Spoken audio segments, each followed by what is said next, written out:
Hoje a gente vai começar mais um capítulo dessa história. Eu já peço para você deixar um joinha, ajuda o canal a crescer. Vamos juntos espalhar nossa história. Como temos visto até aqui, desde o início da colonização, Salvador se consolidou como um centro do açúcar e porta de entrada de africanos escravizados. O porto da cidade recebia africanos de diferentes regiões, principalmente da Costa da Mina, criando uma população diversa e numerosa. O trabalho nas senzalas e engenhos do Recôncavo era intenso e marcado por violência física e moral. Desse modo, não é difícil perceber que as revoltas urbanas e a resistência rural nos quilombos tinham causa comum: repressão, violência sistemática e condições degradantes de vida. Historiadores como Reis e Freire destacam que Salvador, enquanto capital e principal porto, concentrava um poder econômico, político e militar necessário para sufocar essas manifestações de resistência, ao mesmo tempo em que se consolidava a lógica colonial escravocrata. Mas, mesmo sendo duramente reprimidas, essas revoltas e fugas organizaram formas de resistência que marcaram Salvador e a Bahia. Elas evidenciam que, desde o período colonial até a abolição, a cidade foi um espaço de tensão entre exploração e luta por liberdade. Mesmo nos primeiros anos, africanos já buscavam formas de resistir, fugindo para o Recôncavo, formando pequenas comunidades e sabotando o trabalho nos engenhos. Esses atos, muitas vezes isolados, mostravam que a população escravizada não aceitava passivamente a exploração. Há quase 300 anos, surgiu um quilombo em Salvador tão bem escondido que parecia invisível. Chamava-se Buraco do Tatu. Surgido por volta de 1743, o Buraco do Tatu se ergueu nas terras entre Itapuã e Santo Amaro de Pitanga, uma região de encostas e matas fechadas, perfeita para resistir. Ali viviam africanos fugidos da escravidão, formando uma comunidade livre e organizada. Eles sabiam se proteger. Construíram armadilhas chamadas fojos, cavadas no chão, e criaram estradas falsas para enganar os soldados. Cada trilha era uma armadilha, cada árvore uma sentinela. Em 1763, uma tropa colonial cercou o quilombo e o destruiu. Mas a memória não morreu.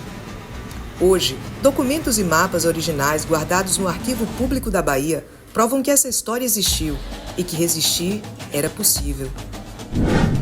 Entre as areias de Itapuã e as ruínas do tempo, ainda ecoa o som do Buraco do Tatu, o quilombo que não se deixou enterrar. À medida que a economia açucareira se expandia, o número de escravizados aumentava e Salvador consolidava sua posição como porto estratégico e centro urbano. Assim, fugir para áreas próximas era uma das formas mais comuns de resistência. Além das revoltas urbanas, a resistência se organizava no campo, nos quilombos espalhados pelo Recôncavo e áreas próximas a Salvador. Esses espaços funcionavam como refúgio de liberdade, preservando práticas culturais africanas e servindo de resistência contra o tráfico e o controle dos senhores de engenho. Aqui é preciso destacar um ponto muito importante: o que são quilombos? De acordo com historiadores, os quilombos eram comunidades autônomas que funcionavam como refúgio, preservando a cultura, religião e a rede de solidariedade entre africanos. E eles eram formados por escravizados fugidos tanto da cidade quanto do Recôncavo. Esses quilombos representavam uma ameaça constante à economia açucareira, pois desafiavam a autoridade dos senhores e interferiam na logística do tráfico negreiro. Justamente por isso, as autoridades coloniais, com apoio de milícias e forças policiais, buscavam destruir os quilombos por meio de exposições e reinserir os fugitivos ao sistema produtivo. Em Salvador, essa repressão era coordenada junto ao porto, já que a cidade precisava manter a mão de obra escrava controlada, garantindo o fluxo de escravizados até os engenhos. A repressão urbana e portuária complementava essas ações, garantindo o controle sobre o fluxo de escravizados que chegava pelo porto.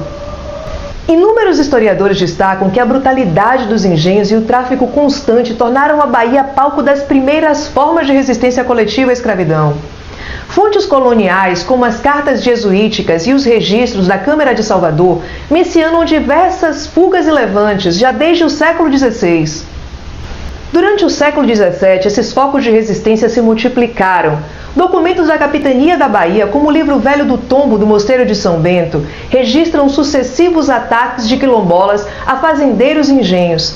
especialmente nas regiões de Cachoeira, Jaguaripe e Santo Amaro. Essas revoltas tinham objetivos claros: liberdade, sobrevivência e manutenção das tradições africanas. E elas também foram a base de uma cultura de resistência que ao longo dos séculos se expressaria nas irmandades religiosas, quilombos organizados e levantes urbanos, culminando nas grandes revoltas do século XIX, como a dos malês, que a gente vai ver na próxima aula. Eu sou Manu Magalhães, bacharel em turismo, licenciada em letras, especialista em docência do ensino superior com extensão em história, mestre em comunicação também. E se você gostou do conteúdo, deixa o joinha pra manhinha, ajuda o canal a crescer. Assista o próximo capítulo, vamos juntos espalhar nossa história.